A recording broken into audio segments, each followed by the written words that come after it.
Ayan, masama ba sa mga dogs ang pagkain ng prutas? Ayan ang tanong ni Ma'am Yam 737. Depende sa prutas. So kapag pinag-uusapan ay prutas, ang unang-unang maisip natin na bawal sa mga dogs ay mga grapes.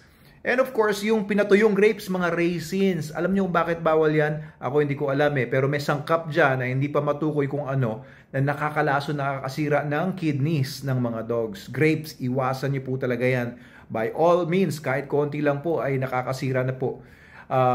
Ito pa, ano pa? Avocado. May mga sangkap kasi sa avocado na mga nakakalason din sa mga parang may fungicidal effect yan, fungicidal toxin.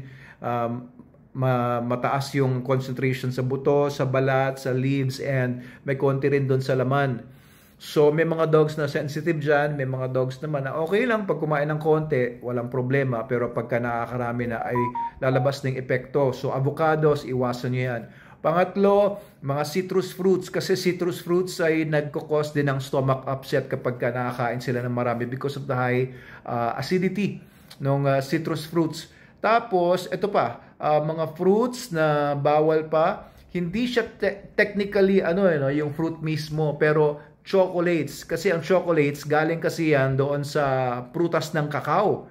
Pero ang nut mismo, yun yung pinagkukuhanan ng chocolates, hindi yung mismong laman. Pero yung kakao or yung cacao fruit, yung nut nun, doon kinukuha yung chocolate, and chocolate has a high concentration of theobromine.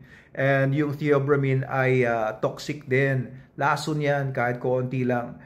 Lason sa mga dogs. Pwede mag-seizure, pwede magsuka, tapos pwedeng mag-cause ng death sa mga dogs.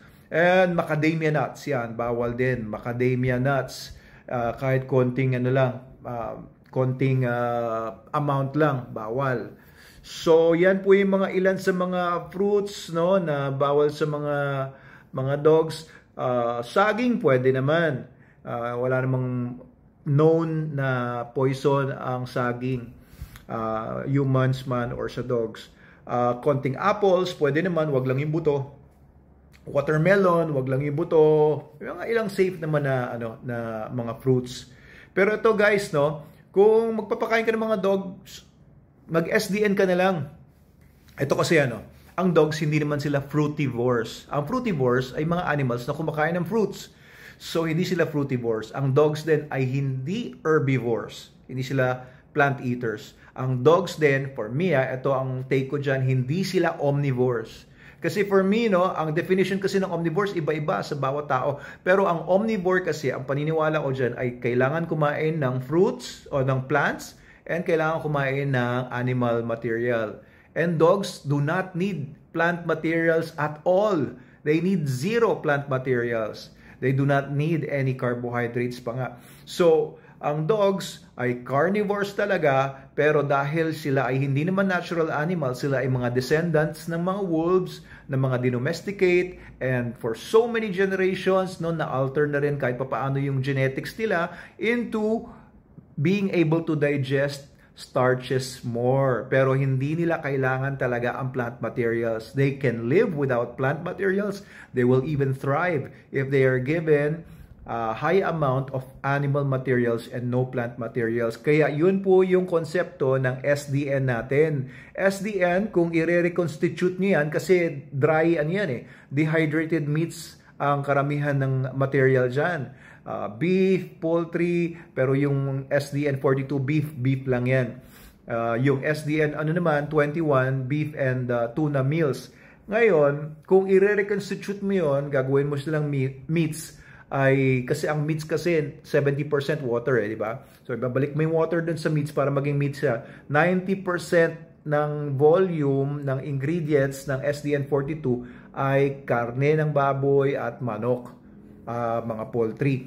So, yan talaga ang pinaka-ideal, It was mimicked from the natural or ancestral diet, tapos dinagdagan natin ng lahat ng mga vitamins, minerals, omega-3, omega-6, yung mga iba pang mga sangkap na magaganda like yucca, like probiotics, prebiotics, lahat ng magaganda nilagay po natin dyan. Wala nang kailangan ng dog nyo bukod sa SDN. Kaya yung mga dogs ko, puro SDN 42 lang kinakain. Wala na akong binibigay na kahit anong supplements, vitamins, kahit ano, wala.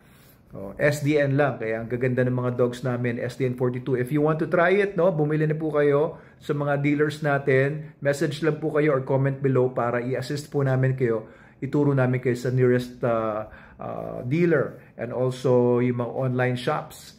Ayun. So, if I were you, no, ako, I would rather not give my dogs fruits. It looks cute, di ba? It looks parang para sa maraming mga pet owners, pag nagpapakain sila sa mga dogs nila ng fruits, parang feeling nila they're doing their animals, their pets good. Well, nakakuha rin naman ng kahit paano mga sangkap doon, and some dogs seems that favorite nila yung mga fruits, pero they don't need it. Oo. Kasi kung titingnan nyo kahit yung mga Shih Tzu, Chihuahuas, Pomeranians, tingnan nyo yung mga ngipin. Carnivore teeth pa rin yan. That means their digestive system is still a digestive system for carnivores. Their livers, their kidneys are still carnivore kidneys and liver kidneys. Your dogs will thrive better sa SDN. It's just me, no? Pero wag na yung mga prutas-prutas na yan. Kasi although yung theobromine and ibang mga sangkap, alam nating toxic sa mga dogs pero hindi toxic sa humans, what other phytochemicals are there na toxic din sa kanila pero hindi agad-agad nag-eepekto? Some substances can take effect after a long time of feeding that item, di ba? Or after ilang months pa or ilang years pa. So, why take the risk? Kung ano yung engineering sa kanila, yun ang ibigay mo sa kanila. Nilikha sila ng Diyos na maging carnivores dahil sa nakita natin sa ancestors nila, and 99% ng DNA ng dogs is pareho rin sa wolves. So bakit mo sila pipiliting kumain ng mga materials na hindi naman talaga angkop sa pagkaka-engineer sa kanila? So safer and it's wiser to feed them the way they were meant to be fed as carnivores. Yan ang konsepto ng SDN. Dr. Abel Manalo po ito. Maraming salamat sa tanong niyo, Ma'am Yam. And thank you sa lahat na nakikinig. Please follow and share our videos. And bumili na kayo ng SDN. Yan ang pakain sa dog niyo. The best dog food in the multiverse.